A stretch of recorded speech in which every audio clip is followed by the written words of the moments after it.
तर भाजप आमदार सुरेश धस यांनी आजच्या मूक मोर्चामध्ये भाषणादरम्यान आकाच्या आकाचा उल्लेख करताना उपमुख्यमंत्री अजित पवारांना देखील टोला लगावलाय।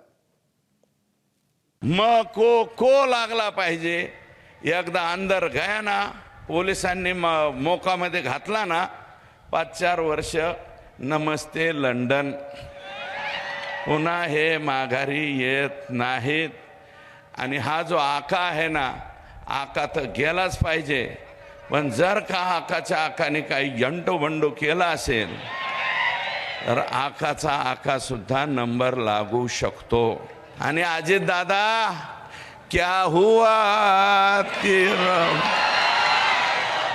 तेरा वादा, अजित दादा तेरा वादा क्या हुआ रे?